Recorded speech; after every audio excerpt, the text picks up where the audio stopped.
Welcome to BMS civil engineering all solution. और आज हम लोग एक फ्रिक्शन का जो है बेसिक कंसेप्ट वाला एक एग्जांपल देखेंगे, जिसमें कई सारे कंसेप्ट जो है क्लियर हो जाएंगे और उसके आधार पर जो है फ्रिक्शन पे किस तरह से स्टैटिक फ्रिक्शन का उपयोग करके हम लोग सवाल कर सकते हैं, वो सब चीज़ इसमें देखेंगे। ठीक है, अब जैसे ये प्रॉब्लम है, इसमें कह रहा है कि एक इंक्लाइंड प्लेन है जिसपे ये एक बॉडी जो है वो 40 kg मास का वो रेस्ट कर रहा है। ठीक है, अब इस पे ये जो 40 kg मास का है, कह रहा है कि फोर्स जो है हमको P कितना चाहिए मिनिमम और कितना मैक्सिमम, कि ये जो है ये इसी पॉइंट पे रुका रहे। मतलब इस पॉइंट पे रहने के लिए इस मास को P मिनिमम कितना चाहिए और P मैक्सिमम कितना चाहिए, अर्थात P कितना से कितना के बीच में रहेगा P का वैल्यू, तो ये जो है ये इस पॉइंट पे टिका रहेगा। ठीक है, इसका ये मतलब है कि इसका मतलब हो सकता है कि ये आइदर नीचे आने वाला हो या ऊपर जाने वाला हो। तो ये कंडीशन हम लोग पहले चेक कर लेते हैं इसका। और स्टैटिक फ्रिक्शन का कोफिशिएंट जो है वो दिया हुआ है 0.25। इसका मतलब ये सरफेस तो फ्रिक्शन, इसमें सरफेस में फ्रिक्शन है, सरफेस और इस बॉडी के बीच में क्या है, फ्रिक्शन है। और इसका अगर स्मूथ होता तो अगर ये फोर्स नहीं लगाते तो ये mg sin थीटा से अपने आप जो है वो g sin थीटा एक्सेलरेशन से वो डाउनवर्ड की तरफ आ जाता, मतलब वो रेस्ट में नहीं रहता, वहाँ पे रुक नहीं पाएगा। ठीक है, तो अब ये P जो है कितना मिनिमम फोर्स लगाएं और कितना मैक्सिमम फोर्स निकालें, तो यही हमको फाइंड आउट करना है कि ये जो है P का वैल्यू क्या हो, कहाँ से कहाँ तक रखेंगे ये इस पॉइंट पे टिका रहेगा। अब चलिए अगर देखते हैं कि ये जो है क्या इसमें अगर हम दो तरह से फ्रिक्शन लगेंगे। पहला केस, अगर मान लीजिए ये जो है इस पे जो बॉडी है ये इस तरह से अभी जो है कोई फोर्स नहीं लगा रहे हैं, P का वैल्यू क्या लगा रहा है, 0।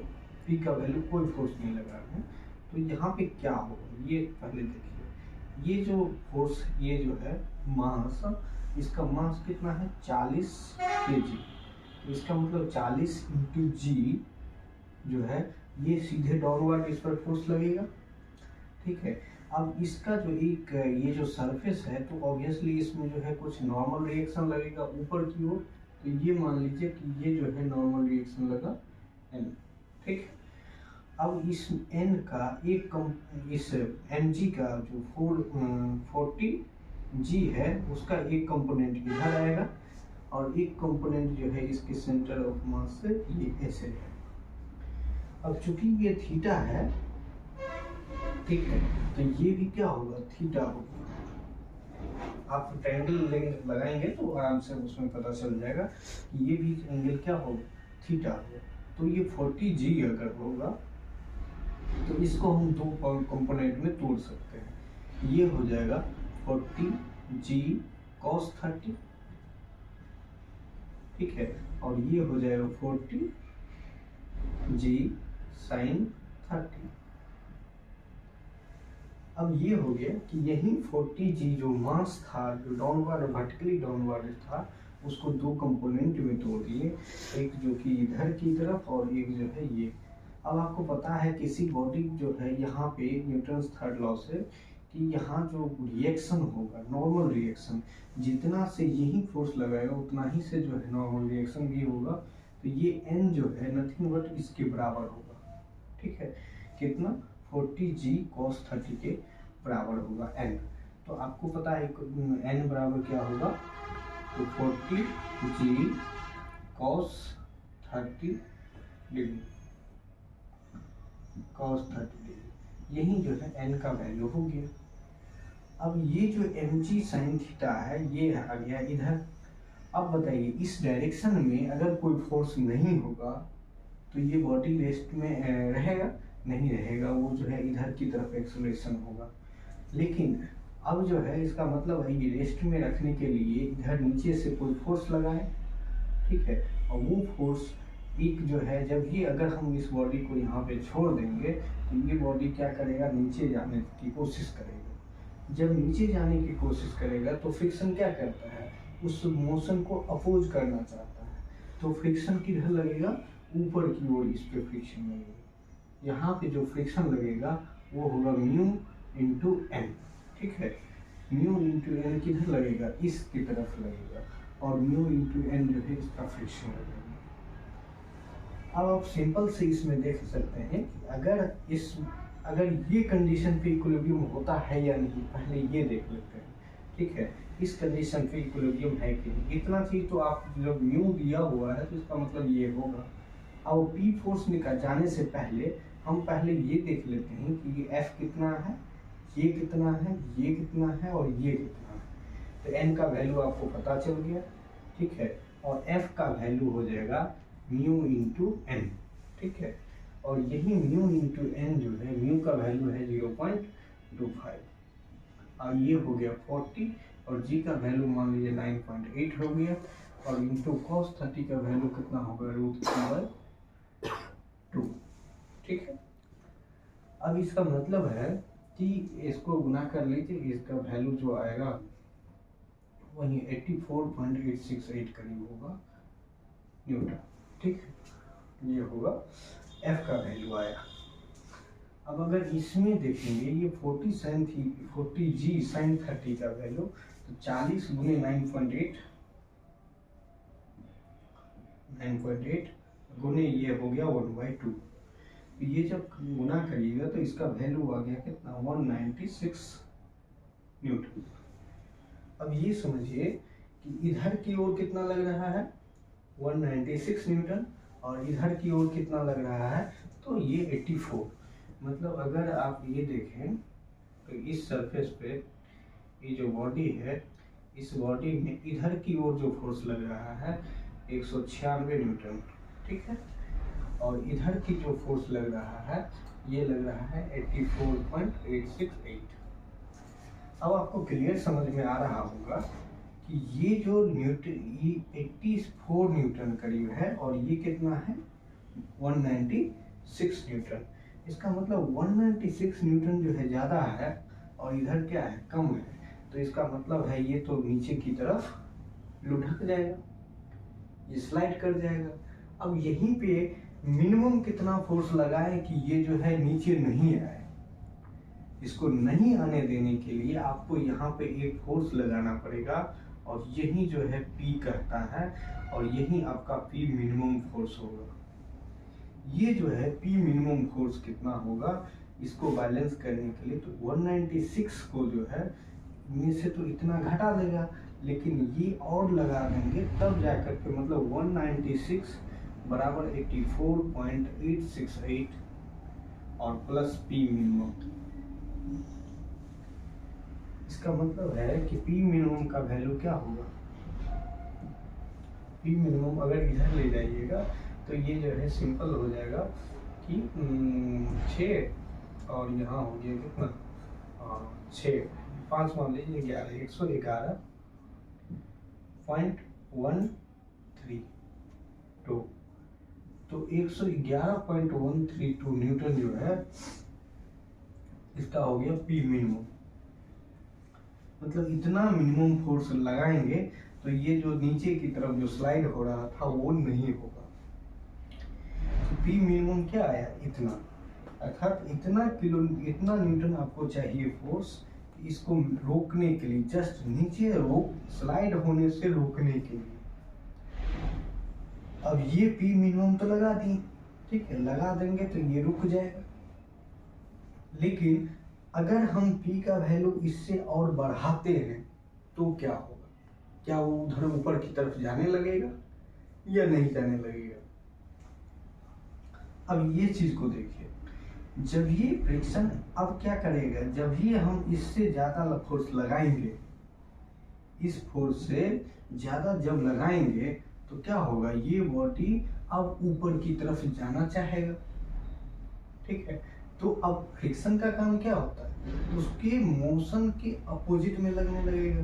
तो ये जो फ्रिक्शन देख रहे थे, ये फ्रिक्शन अब उल्टा डायरेक्शन में लगने लगेगा। मतलब ये जो इधर जा रहा था, ये जो इधर जा रहा था, वो अब ऐसे लगने लगेगा। दूसरा केस में क्या होगा, जब ये इससे बढ़ेगा पी का वैल्यू, फोर्स का वैल्यू, तो फोर्स का वैल्यू जब ये इससे बढ़ेगा, ठीक है, जब ही इस वैल्यू से जो है ये बढ़ने लगेगा, तो ये कितना है इधर 196 है, ठीक है। अब P का वैल्यू जब बढ़ा देंगे तो एक ऐसा स्टेज आएगा कि ये जो है ऊपर की तरफ जाने लगेगा, ठीक है। तो वही ऊपर की तरफ भागने लगेगा, तो फ्रिक्शन क्या करेगा, नीचे की तरफ लगाएगा, और ये फ्रिक्शन भी क्या करेगा, इधर काम लगाने लगेगा कि ये भी कहेगा अब जो है हम इतना तक तो हम लगा सकते हैं, 84.868 तक ये जो है नीचे की तरफ लगा सकता है। तो जो है मैक्सिमम आप जो P का फोर्स लगा सकते हैं यहाँ पे, ये P मैक्स होगा कि इस दोनों को काउंटर कर ले, ठीक है, इतना फोर्स P मैक्स के बराबर होगा। और ये जो P मैक्स होगा यही आपका 196 प्लस 84.868 किलोमीटर, और ये जो है जो भी आएगा ये मान लीजिए कि इतना 4 इसमें ऐड कर लीजिए 280.868 न्यूटन। इसका मतलब है कि ये बॉडी को, इस बॉडी को जो है इस पॉइंट पर ही स्थिर रहने के लिए आपको इतना से कम भी नहीं लगाना है और इतना से ज़्यादा भी नहीं लगाना है, ठीक है। मतलब 111 न्यूटन से 111.132 न्यूटन से ज़्यादा लगाना पड़ेगा और इससे जो है कम ही रहना है। अगर इससे कम लगाइएगा तो ये नीचे स्लाइड कर जाएगा, अगर इससे ज़्यादा लगाइएगा तो इससे ऊपर चला जाएगा, ठीक है। तो इक्विलिब्रियम में बनाए रखने के लिए आपका जो P का वैल्यू होगा वो less than equal to P greater than equal to 111.13, ठीक है, और लेस देन इक्वल टू ये होना चाहिए 280.868 न्यूटन, ठीक है। तो यही जो है P का वैल्यू है, जो इस बीच में रहेगा तो कोई दिक्कत नहीं, ये रुका रहेगा, ठीक है।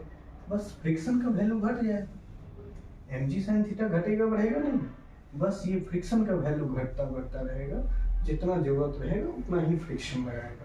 ऐसा नहीं कि वो जितना हमेशा उतना मैक्सिमम जाएगी, लिमिटिंग कंडीशन का फ्रिक्शन ये होगा। तो आप समझ गए कि ये जो है P का वैल्यू इसके बीच में होगा, ठीक है। अब यही चीज़ है, अब इसी को जो है थोड़ा सा अथी करके लिख लीजिए, और ये जो है बेसिक कंसेप्ट यही है।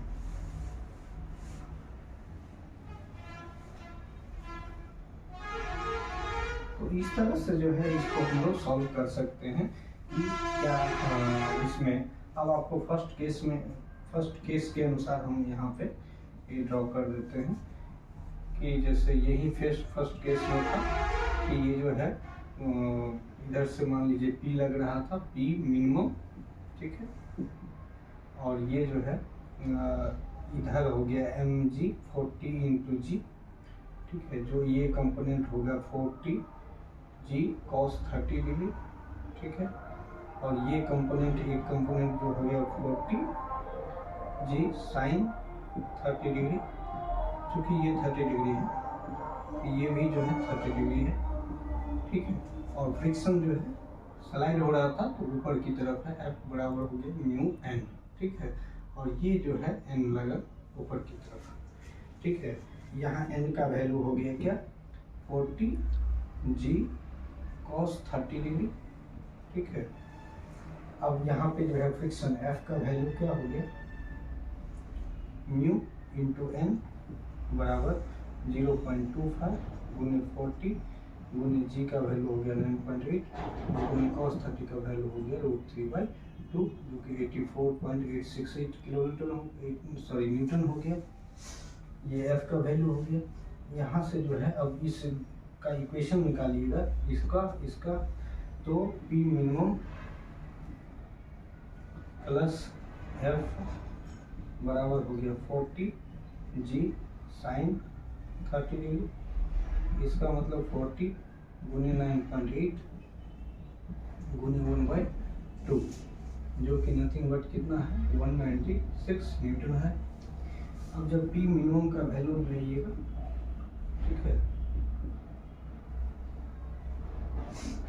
पी मिनिमम बराबर हो जाएगा 196 न्यूटन माइनस ये एफ का वैल्यू, और एफ कितना है 84.868,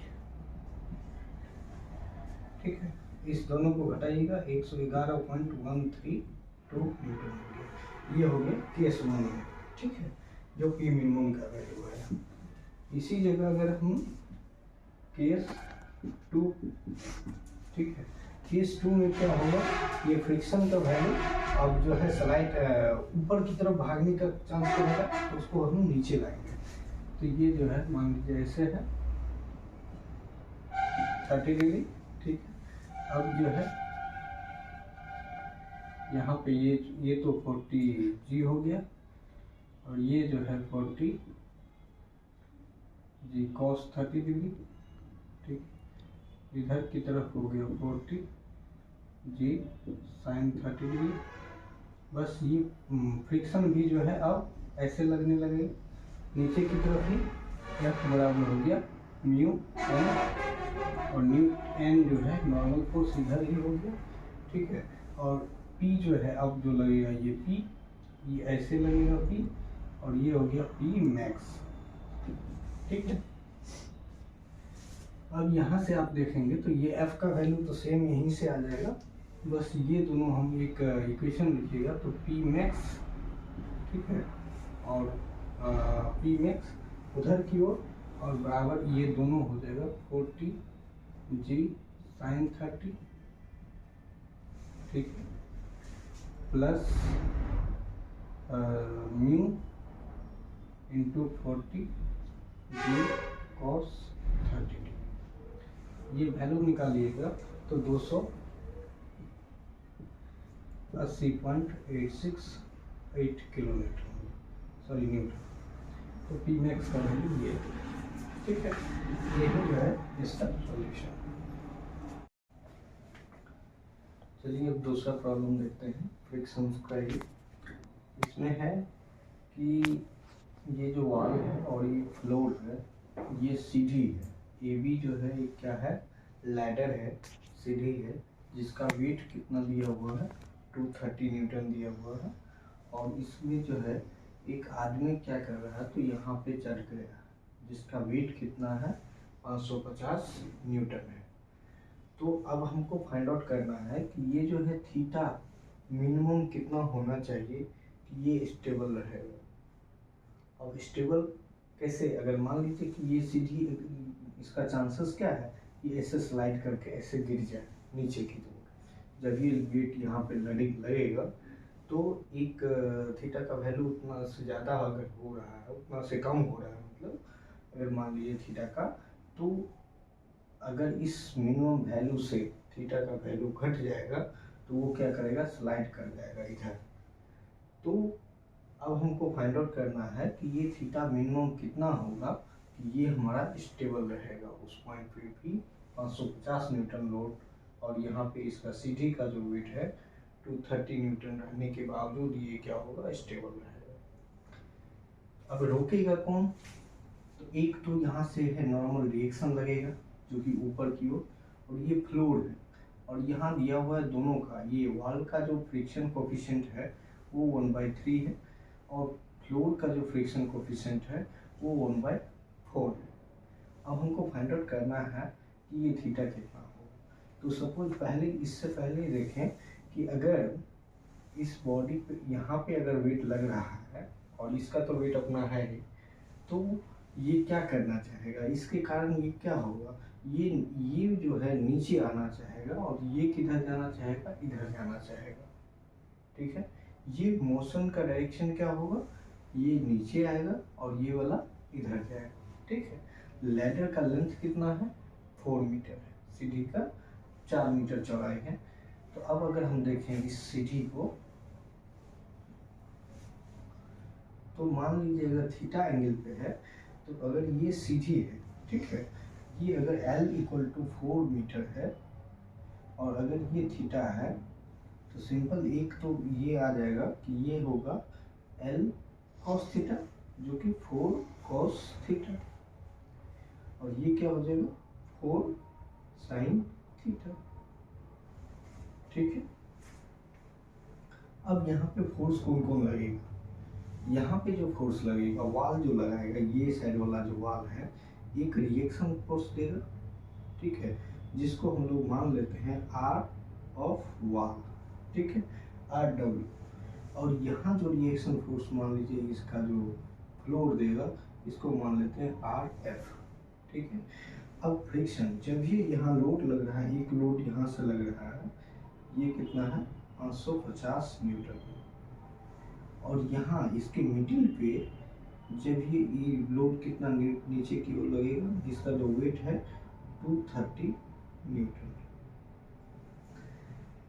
अब एक ये जो इतना तो दिया हुआ है, लेकिन फ्रिक्शन जो है, चूंकि ये मोशन डाउनवर्ड की तरफ है, इस पॉइंट पे डाउनवर्ड, इसका मतलब फ्रिक्शन जो लगेगा ये, ठीक है, ये लगेगा अपवर्ड की तरफ, ठीक है। और ये जो होगा ये होगा, ये जो नॉर्मल रिएक्शन है, नॉर्मल रिएक्शन के उसका जो मल्टीप्लिकेशन करेंगे, इसका जो फ्रिक्शन कोफिशिएंट होगा उससे गुना करके, तो ये फ्रिक्शन फोर्स का वैल्यू होगा म्यू डब्ल्यू आर डब्ल्यू। तो म्यू डब्ल्यू आर डब्ल्यू क्या होगा, ऊपर की ओर फ्रिक्शन लगेगा। अब यहाँ पे ये नॉर्मल रिएक्शन है, और ये क्या करेगा, जो ही ये स्लाइड करना चाहेगा तो ये पॉइंट जो है इधर भागना चाहेगा, तो इसको रोकने के लिए जो है फ्रिक्शन अपोज करने के लिए ये फ्रिक्शन फोर्स लगेगा, और ये फ्रिक्शन फोर्स होगा म्यू, और ये जो है फ्लोर और सीढ़ी के बीच में जो है फ्रिक्शन कोफिशिएंट एफ है, और इनटू क्या होगा, इसका नॉर्मल रिएक्शन जो है एफ होगा। तो यही सब क्या होगा, इसमें फोर्स जो इन्वॉल्व है। अब हम अगर ये इक्विलिब्रियम में है, थीटा पे अगर ये इक्विलिब्रियम में है, तो इक्विलिब्रियम इक्वेशन जो है summation F X equal to 0, summation F Y equal to 0, summation moment किसी पॉइंट के अबाउट जो है 0 होगा, जो कि ये वैल्यू रहेगा। तो चलिए, अब जैसे समेशन एफ एक्स जो होगा इक्वल टू होगा 0 अगर करते हैं, तो यहाँ से आपको मिलेगा समेशन एफ एक्स, यानी कि एक्स डायरेक्शन वाला फोर्स को जो है समेशन 0 करेंगे। अगर इसको हम पॉजिटिव मानते हैं तो आर डब्ल्यू जो है हमारा पॉजिटिव होगा, ठीक है। फिर उसके बाद फोर्स कहाँ कहाँ है, तो यहाँ पे है म्यू एफ आर एफ, तो आर डब्ल्यू बराबर क्या होगा, माइनस ये mu F R F equal to क्या होगा 0। इसका मतलब हुआ कि आर डब्ल्यू का वैल्यू जो होगा वो होगा म्यू एफ आर एफ, ठीक है। एक इक्वेशन यहाँ से हमको ये मिल जाएगा। दूसरा अगर देखते हैं तो summation F Y equal to क्या होगा 0, मतलब वाई डायरेक्शन वाला फोर्स को जो है 0 करेंगे। तो यहाँ कौन कौन फोर्स है वो देख लेते हैं। जैसे वाई डायरेक्शन वाला फोर्स जो है हम अगर देखते हैं, तो यहाँ पे देखिए कि वर्टिकल डाउनवर्ड को माइनस में देखते हैं, तो माइनस 550 मीटर, ठीक है। ये भी माइनस में है, तो माइनस 230 न्यूटन। फिर उसके बाद जो है अपवर्ड क्या है, आर एफ है। आर एफ क्या है, ऊपर की ओर है। आर एफ जो है ऊपर की ओर है, और ये फोर्स भी क्या है, ऊपर की ओर है।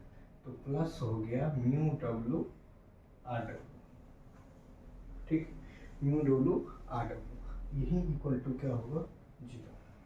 अब ये दोनों को जोड़ देंगे तो इस साइड मान लीजिए दे देते हैं, तो यहाँ से आपको मिल जाएगा R F plus mu W R W बराबर 550 और 230 अगर जोड़ेंगे तो यहाँ से होगा 780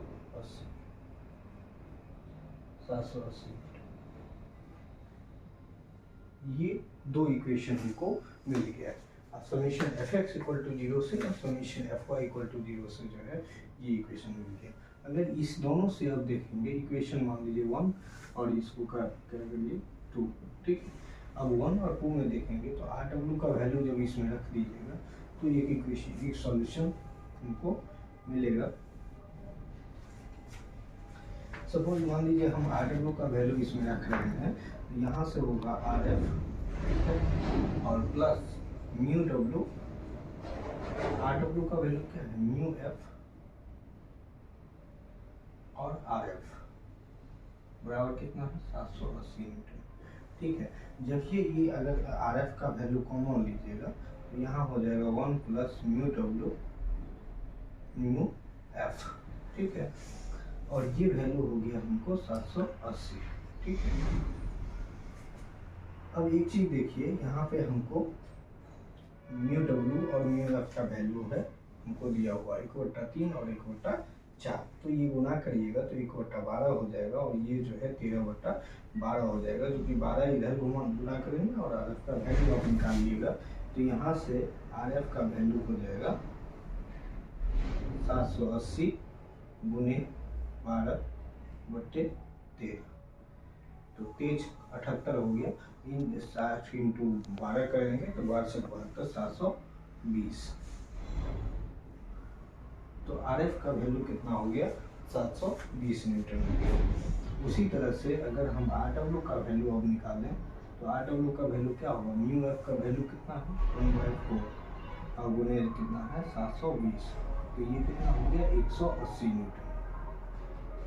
ठीक है, यहाँ से आर एफ का वैल्यू और आर डब्ल्यू का वैल्यू हमको मिल गया।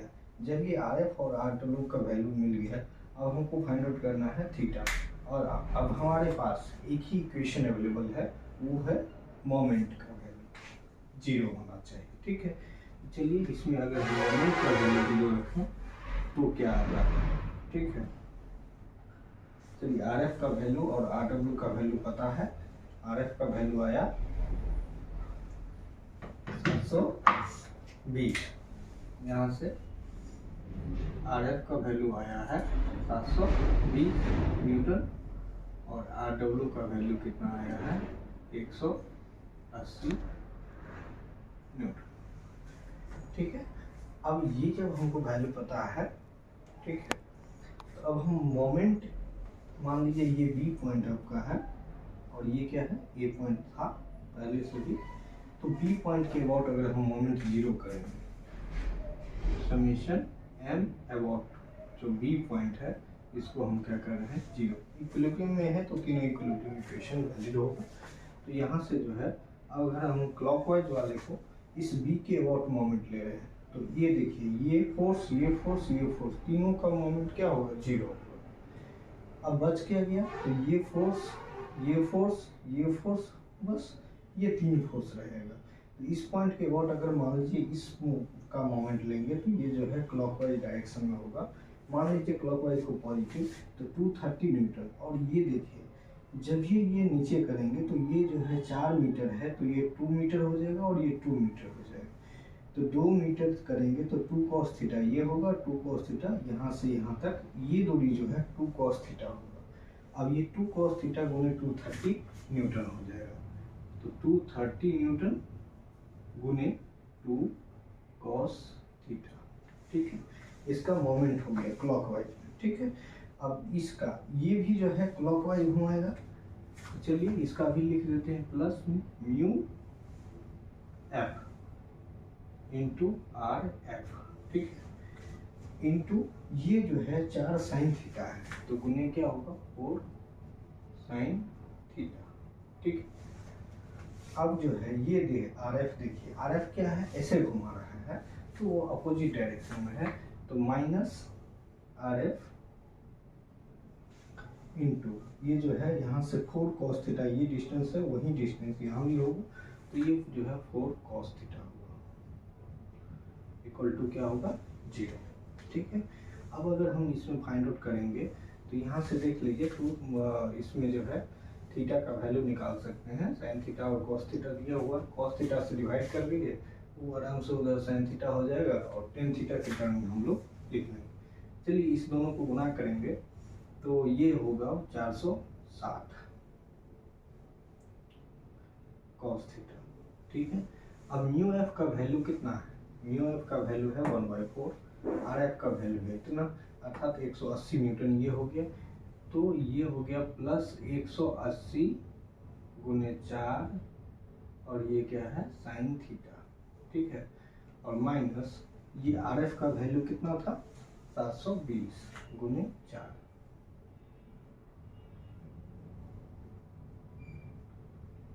इक्वल टू क्या है 0।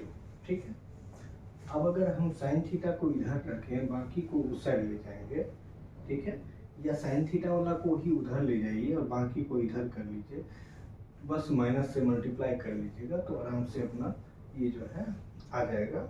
क्या आ जाएगा, चलिए साइन थीटा को जो है इसी साइड रहने लीजिए, बाकी को उधर लीजिए। तो ये 180 इंटू 4 साइन थीटा बराबर हो जाएगा उधर 720 गुने 4 कॉस थीटा। ठीक है, फिर उधर जो है माइनस में 460 कॉस थीटा। ठीक है, अब अगर आप साइन थीटा से यहाँ है तो कॉस थीटा से डिवाइड कर लीजिए और इसको उधर ले जाइए, तो यहाँ हो जाएगा टेन थीटा। टेन थीटा बराबर जो है इससे भाग दे दीजिए आराम से, जो है 720 गुने 4 माइनस 660। ठीक है, 660 कॉस थीटा था और बट्टे में हो गया 180 गुने 4। ठीक है, ये जो है टेन थीटा का वैल्यू आया। अब यहाँ पे थीटा का वैल्यू निकाल लीजिएगा, जो आएगा वही आपका आंसर हो जाएगा। 4 से मान लीजिए डिवाइड कर लीजिए, तो 4 से यहाँ भी डिवाइड करना होगा, तो 115 यहाँ हो जाएगा, 720 माइनस 115 और बटे आपको 180। 4 से सब में डिवाइड कर लीजिए। टेन थीटा का वैल्यू जो है 115, उसमें से डिवाइड कर लीजिए तो 605 हो गया, 180 है। ठीक है, यहाँ से आपका थीटा का वैल्यू जो होगा टेन इनवर्स